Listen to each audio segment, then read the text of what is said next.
So what are we covering today? 2v2 soccer drills and the 2 best things to win in a 2v2. So first, in a 2v2, let's talk a little bit from the defender's point of view. In a 2v2, it's decent odds that they're going to be able to stop you, but ideally what they're going to try to do is bring you closer together. The closer you are together, the less the ball can work and the more you have to work, and the more chance that they have both players being able to stop the person with the ball and not just one.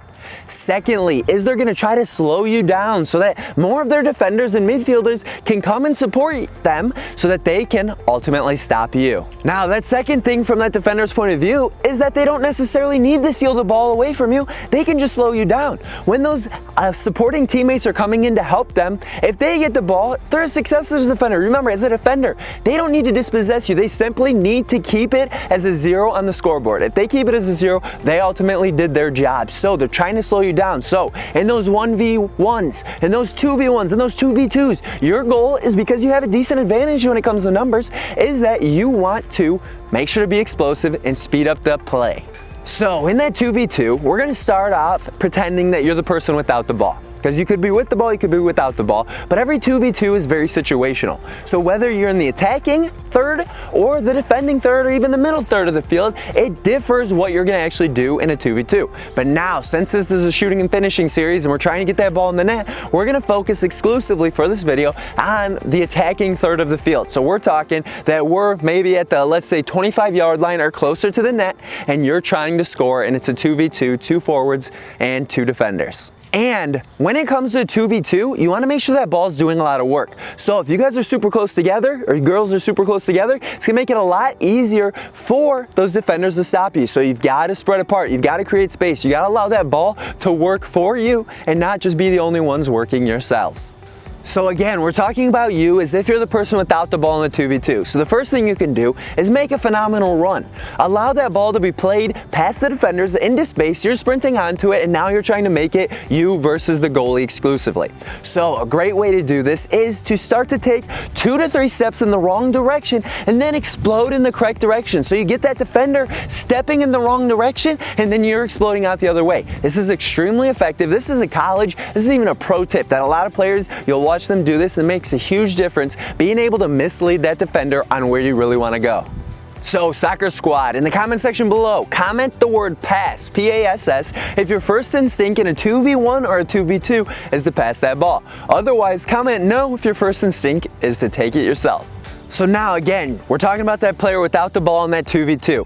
That next thing that you can possibly do is sacrifice your run so that you create space for that other attacker so that they can take the ball and score themselves. Now, something tough with this is that you're not going to get an assist.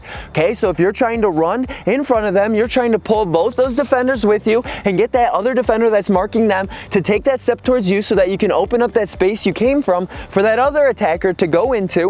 Okay, it's going to make it so you don't get an assist. And I know that's tough. You want to get on the stat sheet in a 2v2. You want to at least touch the ball so you get a goal or assist.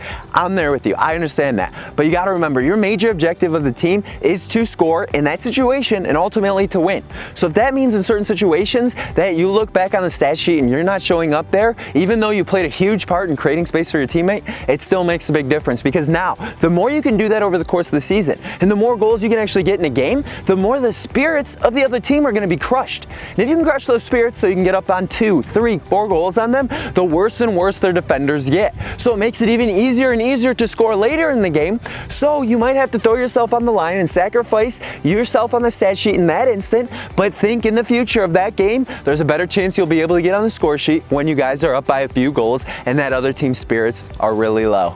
So now let's transition to that 2v2 where you're the player with the ball. So there's 2 different things that you can do, and this first point that we're going to point out is that you can take the ball and you can pass it off.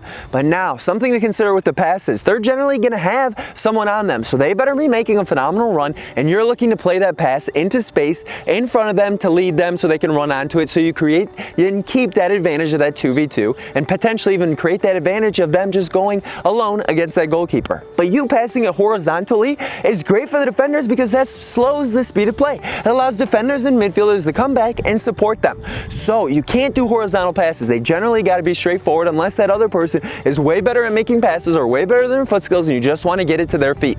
Then that's reasonable. But think about it. In a 2v2, if you pass that ball off versus shooting yourself, it's you just basically pushing the space, taking that shot. You've got to beat that defender that's covering you, but you can shoot versus having to perfect the pass, make sure they get the pass, and then having them to shoot. It's only beneficial if that ball's moving up the field.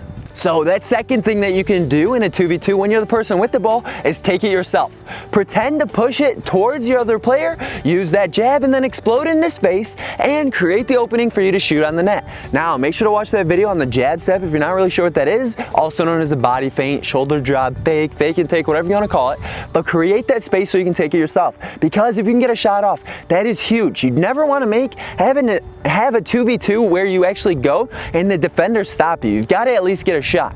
So make sure that you're able to use the skill, create some space, explode into that space, and then get a shot off on net. So that first thing that we want to avoid, Soccer Squad, is getting too close in a 2v2. The defenders want to get us close. They want us doing overlapping runs because that takes way too long. We're too close and we're much easier to stop. So spread yourselves out. Make those runs that keep space between you and the other person. Make sure that you're constantly making the ball work just as hard as you and that other attacker on your team.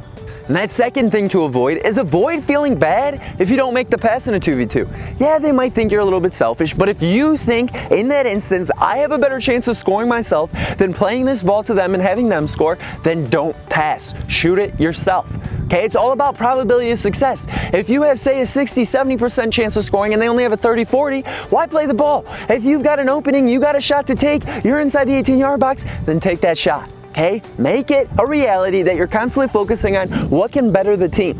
And yeah, you might feel a little selfish in the moment, but if you've got a better chance of scoring, then you better be the one to take that shot and not feel guilty about it after. So how do we practice a 2v2? Well, the same as those other videos on the 1v1, 2v1, 1v2, and now this 2v2. So grab three other teammates, hopefully 2 defenders and another attacker. Otherwise, you guys gotta rotate, girls gotta rotate, but start at one side of the 18-yard box. Work all the way to the other side of the 18-yard box, not the top to the goal line, but side to side. And as you become better at that, start closing in the area and making it harder for you and the other attacker and easier for those defenders to be able to stop you because there's less space. And finally, if you can get inside the 6-yard box and you're being successful every single time getting through, then that's when you know that you've perfected the 2v2 soccer drills. Now, don't make it too difficult on yourself. Have it very basic and simple set up. The easier it is to practice, the more likely you're to do it. If you have all these exotic cones and all these different things and different scenarios, it's not as realistic as literally just taking the ball, going through tons and tons of repetitions in that 2v2 to get those soccer drills going. As a reminder, Soccer Squad, make sure to stick around to the end of this video for that pro tip that you've been waiting for. If you want to learn more about what to do in a 1v1, 2v1, 2v2, or 1v2, then grab that second book in the Understand Soccer series, Soccer Shooting and Finishing, today on Amazon.com using the link in the description below. So, Soccer Squad, that super important pro tip for a 2v2 is that, honestly, in most game situations, there's maybe 2 attackers and 4 defenders. So most times, there's maybe another midfielder coming in, so at best, you're going to get 3v4s, which means they got more people than you do. So in a 2v2, that's still good probability that you'll be able to score. So you've got to be explosive. You got to keep it a 2v2, and if you work fast enough, you can make it even a 2v1 or even a 1v0 where a teammate or yourself just has you and the goalie. So keep in mind, Soccer Squad, speed kills. Be explosive.